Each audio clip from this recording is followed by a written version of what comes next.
Okay, good. So I think we're going to move on to Tina, who is going to talk about general principles in quantitative proteomics. So this is, again, a little bit more general introductory lecture, but also very important, I think. Okay. So second round, then. Yeah, so after having bombarded you with all these technical information about how the data gets acquired and analyzed, I would now like to spend another hour on the actual main question, why we are doing all of that. And as we told you, the main reason of doing targeted proteomics in general is because we can do better quantification. So the question is, how do we quantify now based on the data that we acquired? And I have, again, structured this presentation into 3 parts. First, I would like to discuss with you a bit more the very basic question of how mass spectrometry in general can be quantitative at all. And then I would like to focus mainly on 2 different types of quantification and look at the principle of relative and absolute protein quantification. Okay. So how can mass spectrometry be quantitative at all? Now, in a way, you can compare, or why at all is it often not sufficient to just describe qualitatively which proteins are present in our samples, but why is it often much better to also quantitatively look at the data? And one analogy that quite nicely in a way visualizes the difference between qualitative and quantitative descriptions is photography. So in a way you can compare a qualitative analysis of a proteomic data to a black and white picture of that sample. Because in such a black and white picture, every pixel in that picture has only 2 options. It can either be black or white. It can be there or not there, depending on the threshold that you can define. And from such a black and white qualitative picture, you can for sure learn things, right? In this example, you can see that you can read some sentence here, what doesn't kill you makes you stronger, but also large parts of this black and white picture remain still rather unclear. However, in the moment when you move from a qualitative description to a quantitative description, in the world of photography, you can imagine this like going from a black and white pixel to a pixel where you allow different shades of gray. So to have all different kinds of colors or of shades of gray, and then suddenly the picture becomes much clearer and conveys much more information to you than before. Okay, in the world of proteomic, this would mean also like this. So if you just qualitatively describe a sample cohort, let's say a disease and the control sample cohort, it might be that the list of proteins that you can write, that you can identify in each of these samples is exactly the same. So you cannot differentiate the 2 groups from each other. But in the moment when you add quantitative information, it might well be that you find proteins that are higher in the one sample cohort or higher in the other. So quantitative data is just much more information rich than qualitative. Not very surprising. However, if this is true, so we're all convinced that quantitative proteomics is much better than qualitative, then the question is, why did we start only, let's say, in the last 20 years of deriving quantitative information from mass spectrometric data? Why haven't we done this right from the beginning? And the answer to this question is because it's actually not so easy. There is a poor correlation between the concentration of the peptide that we measure in the sample and the signal intensity that we get from a single MS spectrum that we have identified. So to make this very clear, here's one example. So let's assume we're interested in that protein, and if we digest this protein into its peptides, we end up with peptides that in theory are all equimolar. They all have the same concentration because they all originate from the same starting amount of protein. However, the signals that we see in the mass spectrometer for all these different peptides can be very, very different, right? Some will be higher and some lower. And the reason for that is that this signal intensity that we measure here does unfortunately not only depend on the concentration of the peptide in the sample, but it depends on a whole range of additional factors. Like, for example, it also depends on how well this peptide gets cleaved from the mother protein, 100% or less. We discussed this already a bit. It also depends on how well this peptide is recovered during sample preparation. We all know it can happen. Certain peptides tend to be very sticky, and you just use them on plastic vessels that you use during your sample preparation or other effects. Then there is the specific ionization efficiency of the peptides. This different, or matrix effects, so which other peptides or contaminants you might have in your sample that enhance or suppress the MS intensity that you see here. And there are just this very specific MS detection property that every new peptide sequence has. And the intensity that we measure here in the end is really the sum of all these factors, and this intensity, or all these factors together is what we call the specific MS response factor for a given peptide. Okay? So that's the reason why, initially mass spectrometry was only a qualitative measurement. However, what people have realized pretty fast is when you just focus on a single peptide, and when you measure this single peptide over and over again, as we do in our LC-MS analysis. So for example, let's focus on this red guy here. Let's assume this is a peptide, and we measure the intensity of that peptide many, many times over many spectra throughout chromatographic LC. Then we can, as we have seen in many presentations before, extract this ion chromatogram, and this chromatographic trace of that peptide over time. This is actually something that very nicely scales with the concentration of the peptide in the sample. So typically what people do is they use the area under the curve of that chromatogram, or they use the peak height as the quantification unit. Okay, and this is just one example to demonstrate this. Here you see for a given peptide, this peptide measured, I think it was by SRM, under different concentrations, and you can see nicely that the concentration linearly scales with the measured mass spectrometric intensity in the mass spectrometer here, which means that double the concentration always also meant doubling the MS intensity that we can measure. Okay? Now, this also seems very straightforward and easy, and this is how we quantify. However, there is a problem with this linearity between concentration and intensity. And the problem is that this linear dependency actually holds true only for a certain concentration or a certain MS intensity range. Okay? And below or above this linear range, we always the signal intensity will always flatten out, or this linear range will flatten out. So at the upper end here of the concentration, at very high concentrations, you can run into problems with detector saturation. So even though there is more peptide in the sample, the detectors just saturate at one point.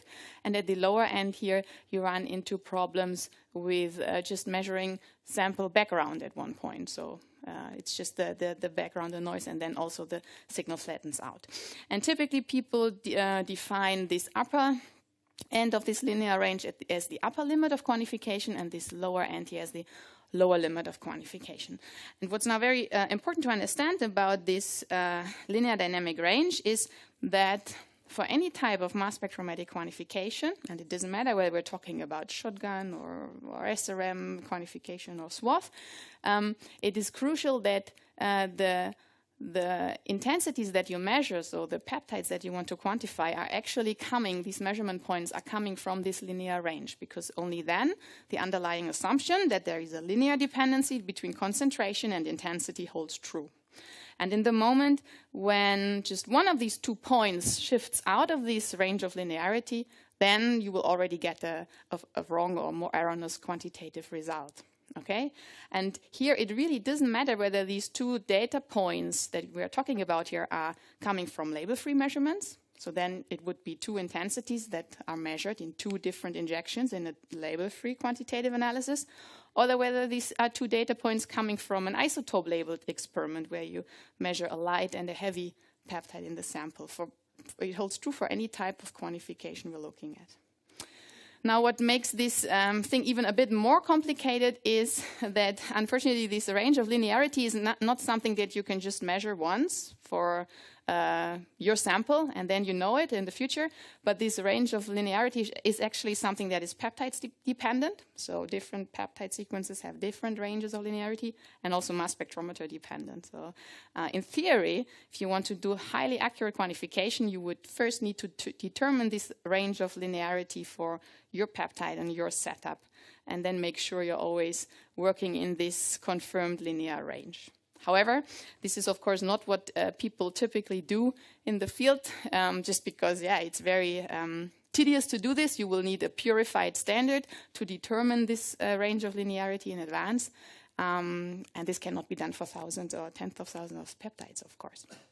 But for very, very accurate quantification with mass spectrometry, this is what should be done. Otherwise, people simply just always assume they are working in this range, but it's never actually really checked.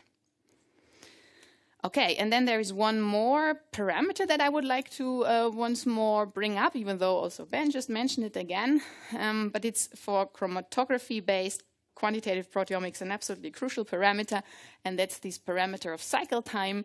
And this cycle time is really the time that the instrument needs to measure the same spectra, the same MS1 or MS2 spectra over and over again. So all these nice chromatographic traces that we show here in all the pictures with these smooth lines are actually not what the instrument really measures. They are just the extrapolated peaks from the analysis software. But what the instrument really measures all the time are just distinct intensity values, right? And the time difference between two neighboring of these distinct measurement points is what we call the cycle time. And as Ben already said, a rule of thumb that the people in proteomics always use in order to be able to nicely construct a true peak shape from such distinct data points is to have at least 8 to 10 data points over the elution profile of a peptide. So that's what most people try to achieve. Now, the question is 8 to 10 data points. What does it mean? How big, how long is your cycle time? Should your cycle time now be to achieve this? And the answer to that is, of course, well, it depends on how wide your peak is. The wider your peak, the slower your cycle time can be. And here's just an example that should demonstrate that. So if you have an average peak width on your system, and the average peak width depends on your LC, on your gradient length, on your column length, on many parameters. If it's in the range of 30 seconds, then a cycle time of 3 seconds would lead you to 10 data points over the peak. If you have only 15 seconds average peak width, you would need a cycle time of 1.5 seconds, and so on and so forth. So question to you now, after having heard a bit about how SWATH, a SWATH setup works. What can you do if you want to run a SWATH experiment and you know that you have an average peak width of only 5 seconds and you would need to achieve 0.5 seconds cycle time? What would you do with your mass spectrometric setup to be so fast? Which options do I have to play or to get fast cycle times in SWATH MS?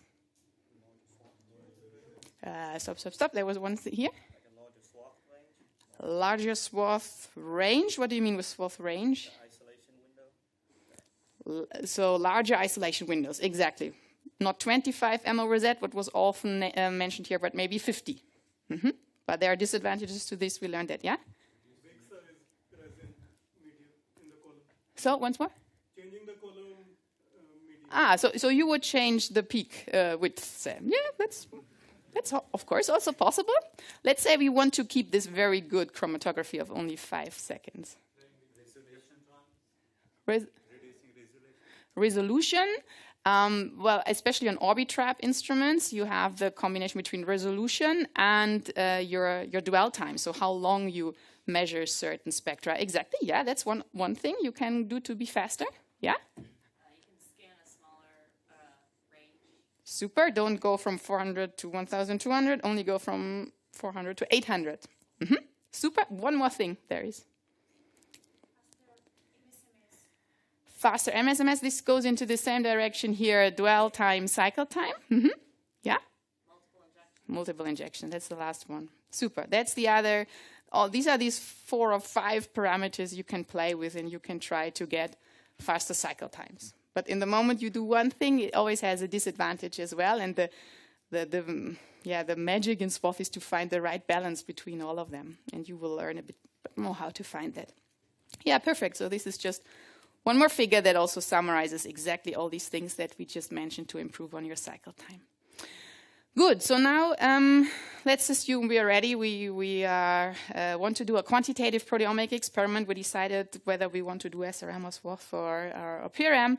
And now we want to start. And then we are looking at a situation that looks like this. There are a multitude of different quantitative approaches that we can choose now from. And everybody always asks the question, so which one shall I choose for my project now? And I don't want, in this presentation, of course, go through all these different approaches and what the benefits and the disadvantages, but just to give you some guidelines. So in order to choose the optimal quantitative approach for your project, there's a number of questions you can ask yourself, and that will lead to the one or the other. So first of all, it's of course important, what type of mass spectrometer or platform do you have access to? If you don't have a triple quad, you cannot do SRM measurements, for example. Also, you should ask yourself, how precise and accurate do your quantitative results have to be? So are you, for example, interested in really just quantifying very large protein abundance changes? So then it might well be that you don't need to be highly accurate, because you're actually only interested in very large fold changes. But if you want to also precisely quantify very narrow changes, then you would need to choose a very accurate and very reproducible approach, like an SRM approach, for example. What type of sample are you working with? So not with every sample type, any labeling approach can be carried out. How large is your project? How many samples do you want to measure? How much money, how much time is available? And finally, do you need to do relative or absolute quantification? And as all of these initial points here are really very location and project specific, I would now like for the rest of the presentation mainly focus on these differences between relative and absolute quantification and the different approaches that you have to perform those. So in order to bring everybody to the same page, what's the definition of absolute and relative quantification? In the relative quantification, what you do is you always need to compare at least 2 samples. And the required the output that you try to generate in relative quantification is always a protein ratio. So you always want to know at the end of the measurement whether a protein is up or down or not regulated between these 2 samples, or possibly also more samples, of course. In absolute quantification, this is different in a sense that absolute quantification you can also carry out with just a single sample. You do not need severals. You can have severals, but also a single sample is possible. And the output is always a real protein concentration value, like a protein concentration in copies per cell or femtomole per microgram of tissue extract or something similar. So what this means is that in relative quantification, you really always compare the same protein or the same peptide between samples and report a ratio. And exactly the same you can, of course, also do with absolute data. But with absolute data, you can, on top, also compare the concentration of different proteins within the same sample. So compare different proteins to each other. And that's something you cannot do with relative data. Okay, so if we have this very cool additional benefit from this absolute data, why don't we just keep on doing only absolute quantification for any project in the future? If we then can also compare different proteins towards each other. However, this is not a really great idea, because the analytical and technical challenges to do accurate absolute quantification are much higher than in relative quantification. And we will touch on some of them through the rest of the presentation. And this is why you should definitely always aim for the most straightforward quantification approach, which is definitely relative quantification. And most of the projects out there are addressable with relative quantitative data, and you should just aim for absolute quantification when this is really necessary for your biological question. Okay? So if we look back at this multitude of different techniques that you can do now to do relative or absolute quantification, you can actually very easily categorize those. And this is very easy because with all of the approaches, I showed before, relative quantification is possible. So you can always perform relative quantification. However, there's just a handful of approaches that are also suitable to do absolute protein quantification. Good. So are there any more questions about the general topic of how quantitative proteomic works and how the signals are integrated? And good. So then I would now like to look with you in some principles of relative protein quantification.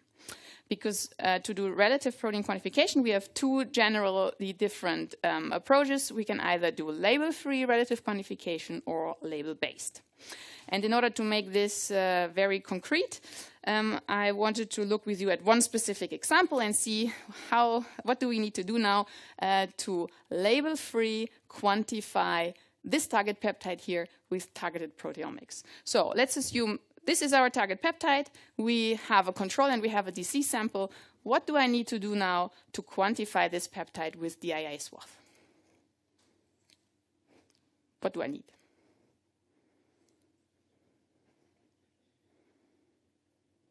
And I want to do a label-free relative quantification.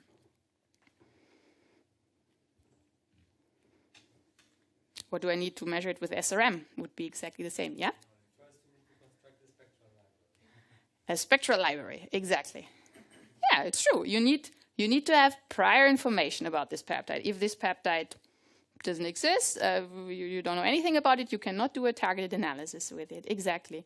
So what would you do? How would you generate a spectral library? I mean, it depends. So I would use control samples, which are normally not limited with the material, in order to normally the measurements to construct the spectrum. You would do a DDA measurement on samples with no limited sample amount. So not diseased ones, but control samples. Yeah, sounds good. Exactly. That's one option that you could do. What else could you do? Sorry? Check the linearity, how much you need to do. Yeah, but what would you need to have to check the linearity? You would need a synthetic peptide, and not even just a synthetic. It needs to be pure. You need to have a peptide with a known, where you know the concentration. But that would be, of course, the Mercedes way of quantification then, or the Rolls-Royce way. Exactly, yeah, that's one thing you could do. You could order a synthetic peptide, and then you get the knowledge that you need. What if you don't have the money to order a synthetic peptide, and you don't have the money to do own shotgun measurements? What could you then do? Search the literature. Go to one of these public repositories I just showed you before and see whether this peptide sequence has been somewhere mentioned before and use this. Exactly. So what you need are these peptide query parameter list, and voila, here I have this peptide query parameter list for this peptide ready for you. You see we want to target Y7, 6, Y3, B5, and B7, and these are the relative intensities, so Y6 should be the most intense one, and I even have normalized retention times for you. And if you would use this peptide query parameter list and extract with targeted data extraction the chromatograms from it, from your SWATH data, if you're lucky, you would see something like this. So here you see now the 5 transitions that we have selected, measured, extracted in the control, and here in the disease. So what do I do now? How do I quantify? Label-free.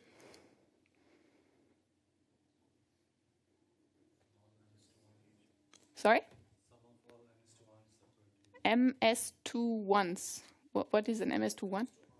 MS21s, exactly. So you would, one option is to exactly look at the area under the curve of each of these fragment ions, sum them all up, and then you can calculate the ratio of the sum, right?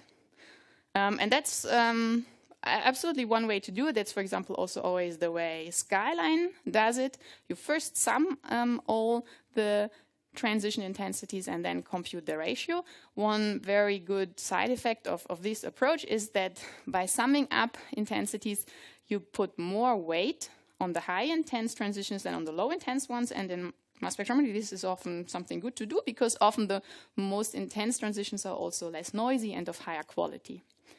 But it could also, there's also another option. What people also do is that they first build the ratio of all the transitions, and you get 5 ratios, and then you can calculate the median or the average ratio overall. And like this, you would put the same weight on every transition, right? And both things are possible, and both things are done in the literature. People have done before. Exactly, and in our little example, this would mean we get 1050 area counts per second here for the control, 800 here, so we have a 1.3-fold down regulation in this label-free measurement. Okay, so to summarize these label-free quantitative results, so label-free quantification is very nice because it's work and cost effective. You do not need to buy any expensive isotope labels. You do not need to grow your cells in special isotope labeled media. However, a label-free quantification is not very cost and work effective in terms of sample measurement, because you will, in label-free quantification, you always have to measure every sample individually. You cannot combine samples as with other labeling techniques. So in terms of measurement time, it's actually quite cost effective.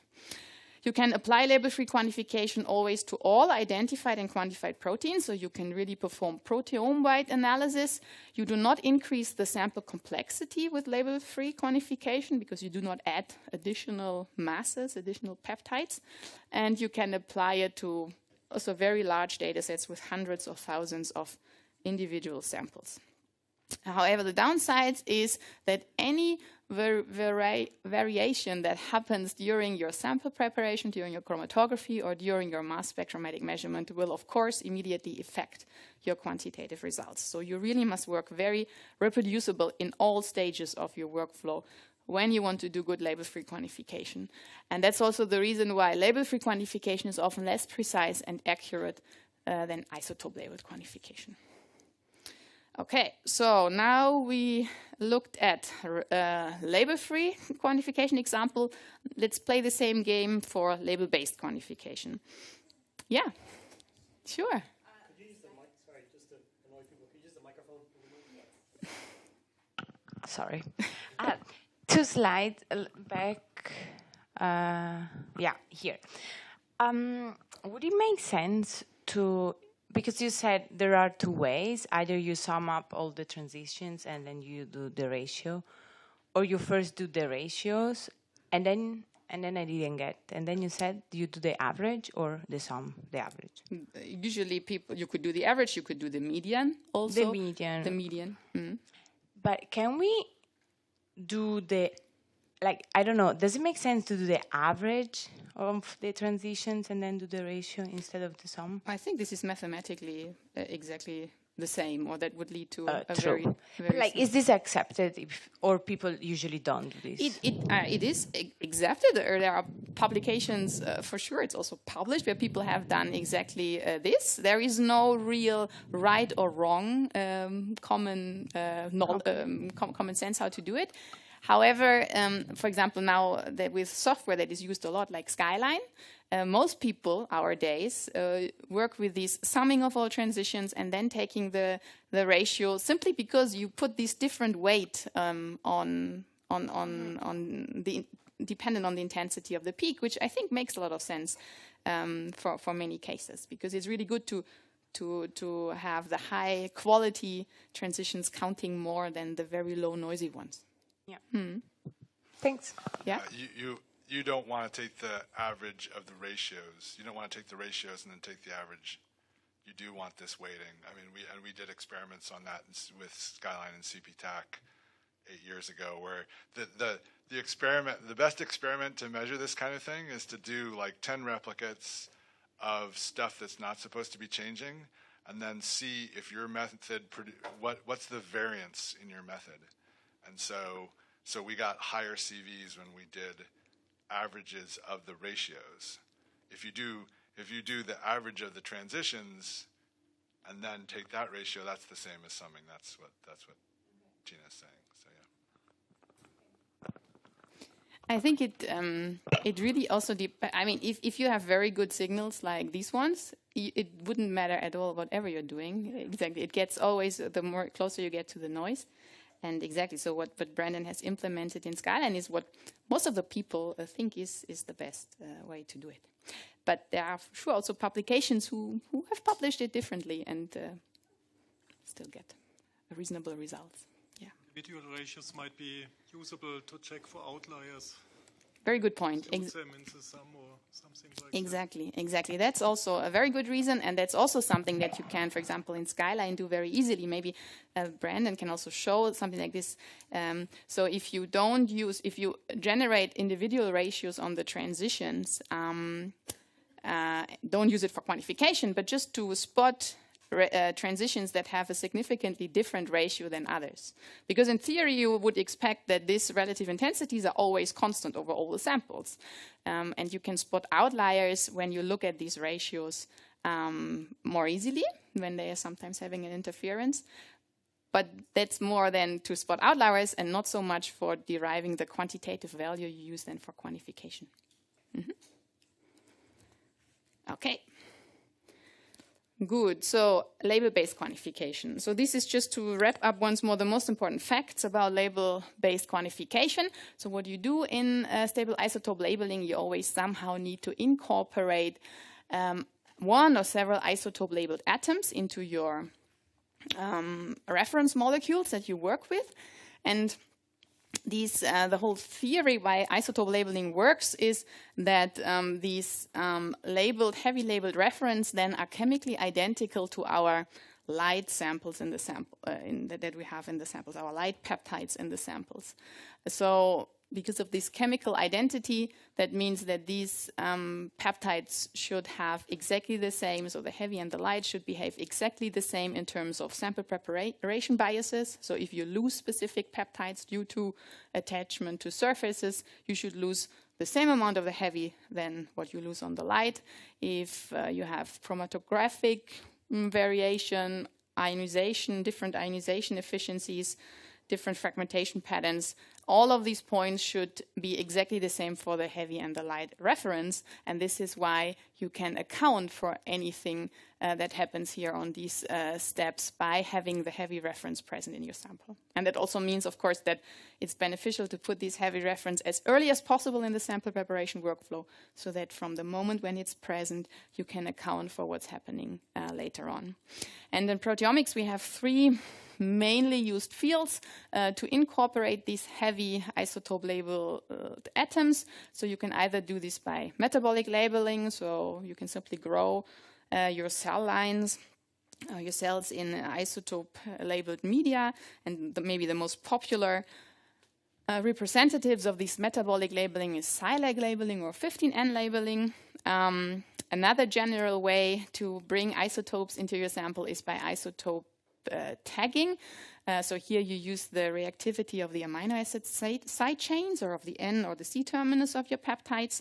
And the typical representatives for this type of labeling is, for example, D-methyl labeling or TMT or ITRAC labeling, the two isobaric labeling forms. And the third option is to work with spike-in standards. So here you simply synthesize peptides in an isotope labeled form, or you prepare isotope labeled complete protein standards and give them into your samples then.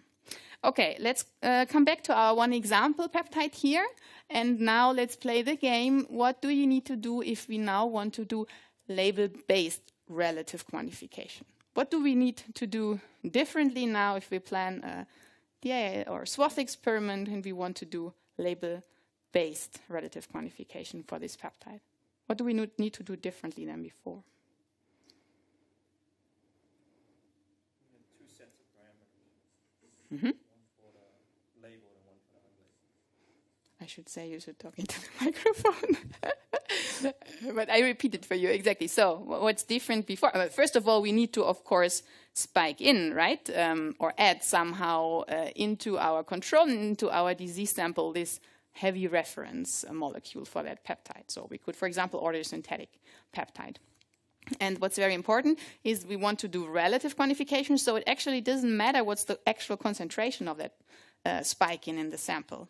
It shouldn't be by far too high or by far too low, but it is not important whether it's 100 or 100 femtomole or 50 femtomole or 120 femtomole. It just needs to be the same in control and disease. That's very important. And if we now want to measure it by DIA SWATH, we need to have our peptide query parameters not only for the light peptide, but also for the heavy. So we need to have 2 sets of parameters. But the good news is that the 2 sets are usually more or less exactly the same. So we assume we have the same retention time. We assume we have exactly the same relative intensities. The only difference is the Q1 and the Q3 values. And you see here the Q1 values now for a peptide that I had for this peptide that had a C-terminal heavy labeled lysine residue, which is the typical Silac way of labeling. So the light version has this precursor mass, and the heavy has 4 Dalton heavier. It's 4 Dalton heavier. It's a doubly charged peptide, so in total it's 8 Dalton heavier. And the same with the fragment ions. We have now different fragment ions, except for these B ions. You see, the B ion mass is still exactly the same. Does that make sense, or isn't that a problem now? Now I will measure both forms together, no? Use the microphone. They're coming from different precursors. They're coming from different precursors, that's true. So the precursor mass, but so we're doing a DIA SWATH measurement here. Is it a problem or is it no problem? Microphone? Yeah, problem if they are in a different window. So if they're in or a in the overlapping of our 2 windows in the. So if there would be in a different window, then it would be actually no problem. Then it would be no problem because then they are separate from each other. The other way is around. If they would end up in the same window, then we would have a problem in DIA SWATH because then we would not be able to differentiate the B ions. And that's exactly the case. So that's a very important point to consider when you plan to do isotope labeling in DIA SWATH measurements. You need to make, and you want to use the labeling type of Silac, always the C-terminal lysine residues are heavy labeled. Then you must exclude the B ions because they are not usable. That's not the case for PRM or SRM, because with PRM or SRM, we would be able to differentiate based on the precursor.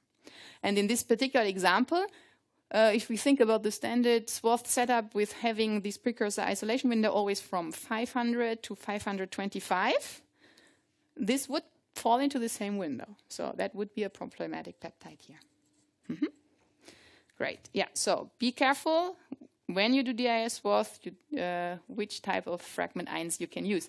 If you work with 15N labeling, for example, where you don't have only the C-terminal amino acid modified, it's completely different. Then you could use it. Or if you work with another labeling type that is not only on the C-terminal. So you really need to be careful in thinking which fragment ions can I use for my type of analysis.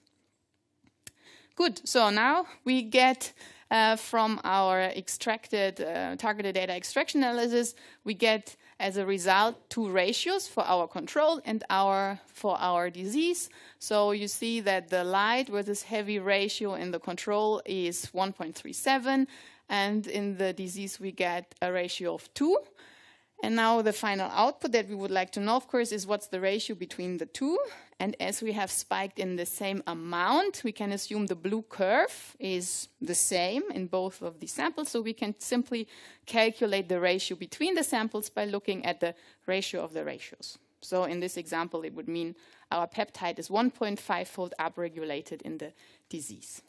Okay, this is how you would quantify label-based relative in DIA SWATH, and in SRM, and in PRM, and in shotgun as well. Just then you would do it on precursor ion level. Okay, to summarize once more, what are the most important take-home messages about label-based relative quantification? So we said it already. When you spike in an isotope labeled reference, you can account for preparative and analytical variabilities from the moment you have the reference inside your sample. This is why you're more precise and accurate. And if you spike in synthetic peptide, or even when you work with Silac labeling, you're also more confident about your correct peak identification. Because when you see this coelution of a heavy and a light form, you're even more confident that this is the right thing that you're looking at here. Okay, and the disadvantages: work and cost intensive. Not all labeling methods can be applied to every sample type. And if you, for example, do SILAC labeling, where you label a complete proteome, you also increase the complexity in your sample by a factor of 2, so quite significantly. So to me, it happened already many times in the past that I'm able to identify and quantify a protein label-free, but in the moment when I work with a 15N label, I was no longer able to detect this because of the increased complexity of the sample. It was then shifting below the detection of limit of detection. Okay. So any more questions to relative protein quantification? Good. Then in the last part, I would quickly like to also give you some about the principles about absolute protein quantification. And we already said absolute protein quantification should only be performed when it's really necessary to do it, and not just because it's fun doing it. So, and here I've just tried to summarize a few typical fields of application where absolute data is really important. So, for example, in the moment when you are interested in quantifying protein complex stoichiometries, what you need to do is you need to compare the concentration of different proteins within the same sample, how they assemble as the protein complex. So in order to compare the concentration of different proteins, you need this absolute information. Another typical field of application is mathematical modeling. So if you want to determine rate constances or kinetic fluxes, you often need as an input to solve those equations the absolute concentration of the protein. Or if you, for example, interested in looking at the energy the cell spends on producing certain proteins or certain protein classes, you will also need to know the copy number of that proteins in the cell. And then there is this field of application in the pharmaceutical or biomedical industry for quality control or food safety. Also in the field of protein biomarker development, it is often important to know the absolute concentration of a biomarker in the sample. And then there is this field of cross comparisons. So in the moment, so the problem with relative data is that the relative data is always relative to a certain reference, and if this reference is not the same between, for example, 2 different projects or 2 different labs or 2 different platforms or 2 different organisms, you cannot compare it to each other. So you can only compare what you planned right from the beginning to be comparable. While absolute data, you can always immediately compare with each other. So, and this is why absolute quantification also allows some interesting cross comparisons between data sets that were maybe not initially planned to be compared to each other at all. Okay, so also in absolute quantification, we have strategies that are working based on isotope labeling, and we have strategies that work label-free. Definitely the gold standard in absolute protein quantification is to work label-based. And what you need to do if you want to do absolute protein quantification, you need to know the concentration of the reference molecule that you add into your sample for absolute quantification. And there are different... I kicked it out already. So, to know the absolute concentration of the reference, the isotope labeled reference in your sample, this is typically only possible with this third type of labeling approach that I showed you. So only with spike in protein or synthetic peptides, you can have your analyte pure in hand and determine the concentration and then know what you have spiked in. This is typically not possible with those 2 approaches.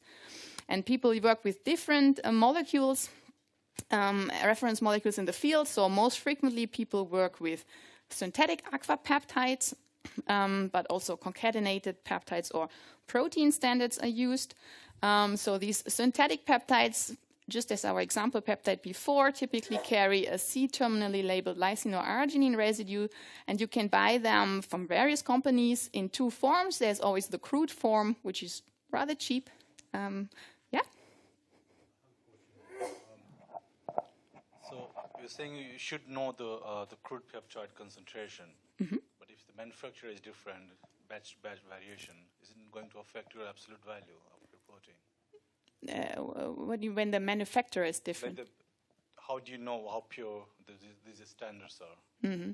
Well, you believe so usually people order them from companies. I mean, you can also produce them yourself, and then you would do your own checks like preparative HPLC analysis to see how pure it is. If you order it from a company, you trust the company, you pay a lot of money, that they do these checks for you, and they check the purity of these peptides, and then you get 80% purity or 95% purity, and the higher the purity, the more expensive they are.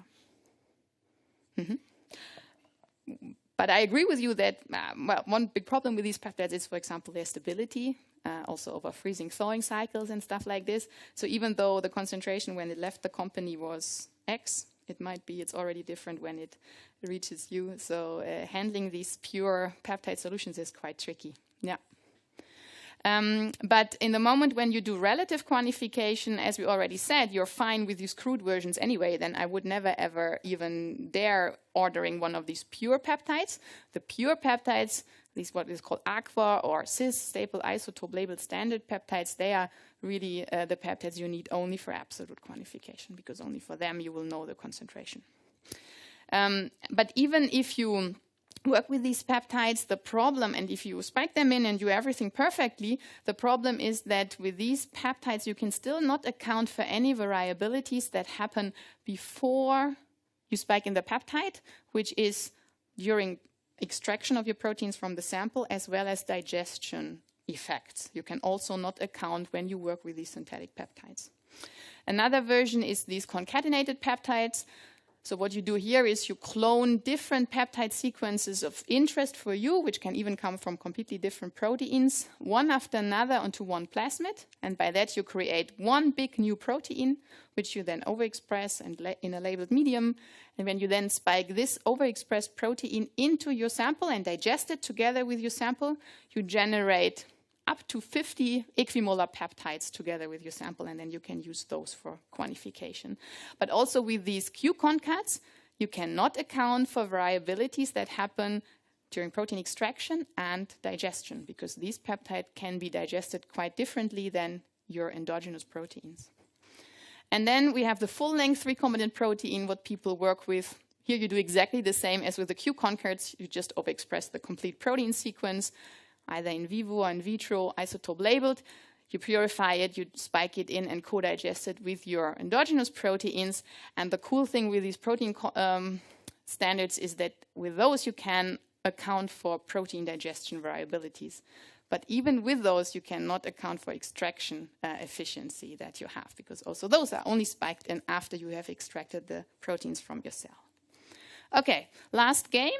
Now let's assume we want to target our peptide by using absolute quantification and doing the most straightforward way of absolute quantification, which is single point absolute quantification.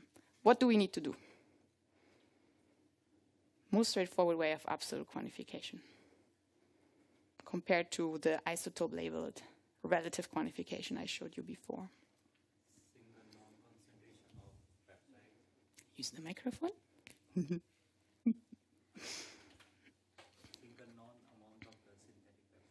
Single known amount, exactly. So the only difference, if compared to the case before, we need to know the concentration that we spike in here. We still spike in the same amount in both, but we need to know how much that is. And in order to do that, we need to know the concentration of that synthetic peptide. So let's assume we spike in 50 femtomole. So now we can convert the two ratios that we get. We still get exactly the same data as before.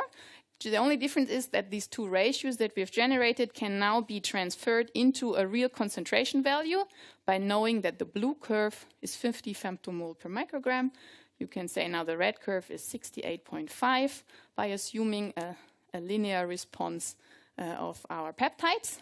In this case, it would be 100 femtomole, and this would be our absolute quantitative result. Okay? Yeah? How many peptides per protein should we have minimum to say that it's a reliable data? Very good question. And I tell you, the more the better. So, I mean, with these aqua peptides, as I showed you before, if you work with aqua peptides, is in the range of 300 to 500 euro one peptide. So if you have 3 aqua peptides, you're already much better than many other people. There are a lot of publications that quantify with one peptide there. And of course, you you can publish this and quantify it, but of course you will get much more confident in your quantitative readout by having several peptides. But it very soon gets a price issue. Yeah. This is also why working with these recombinant protein standards is also very nice, because you immediately, with one recombinant protein, you produce all peptide standards for that protein in one go. But generating this protein standard isotope label is also difficult, or purifying it then and determining the concentration. Great. So, however, doing this single point calibration, which is very easy and straightforward, has some drawbacks because it relies on two assumptions. The first assumption is that all our measurements that we have performed here were actually carried out within the linear dynamic range. We just need to assume this. We just have this one measurement, light and heavy, so we assume we're in the linear range. We did not really check this.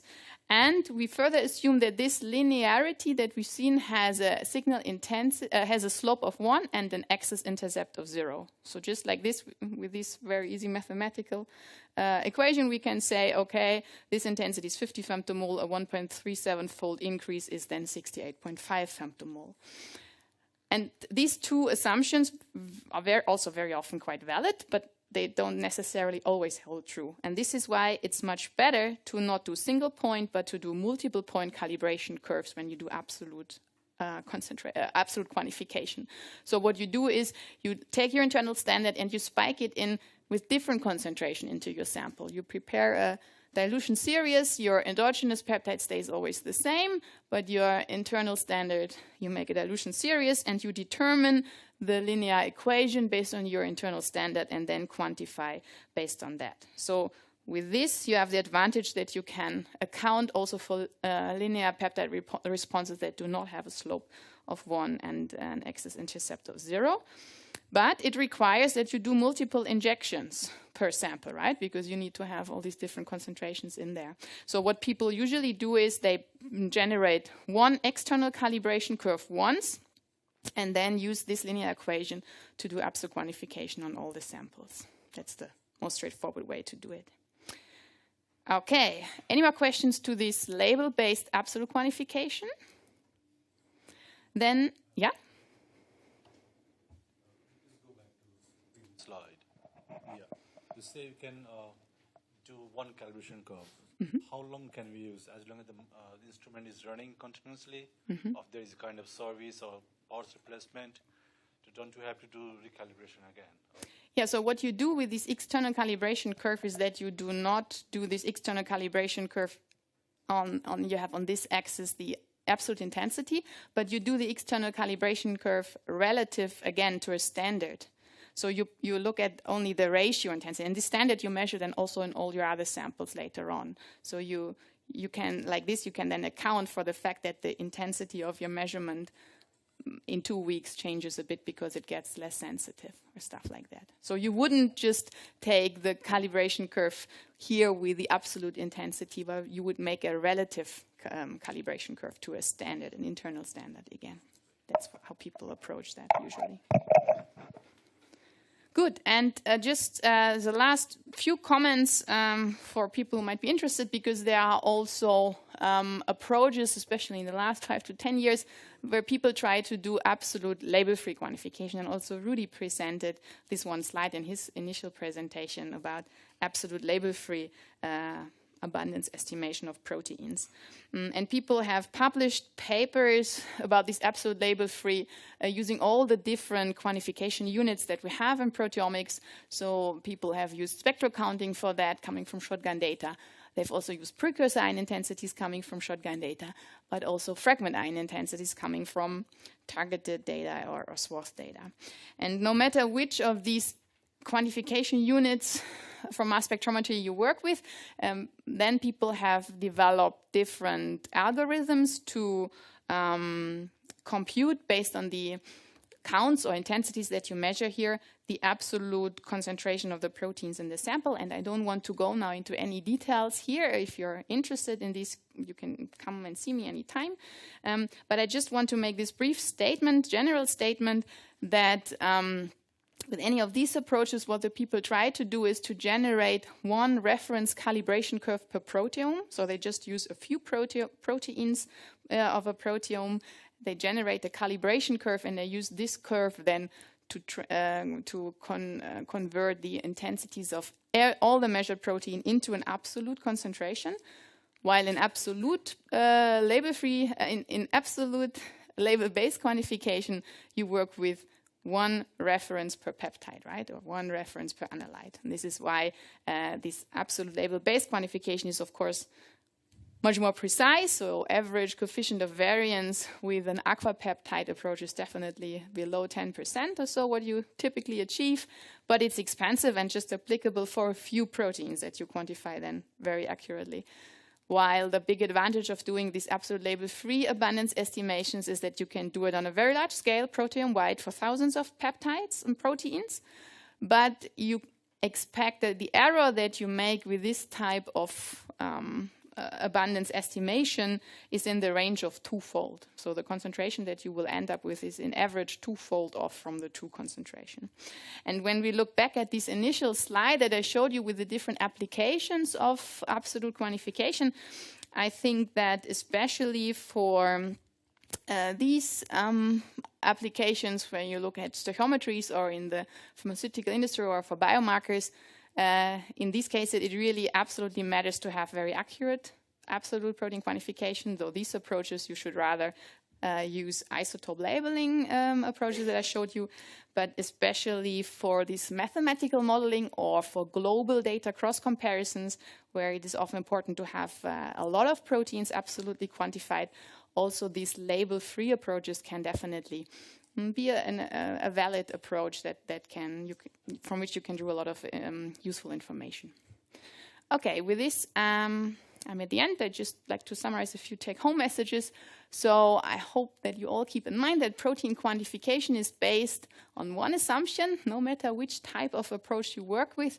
And this assumption is that the intensity scales linear with the protein abundance. And this is also true, but often just in a specific range of intensity and of concentration of the mass spectrometer.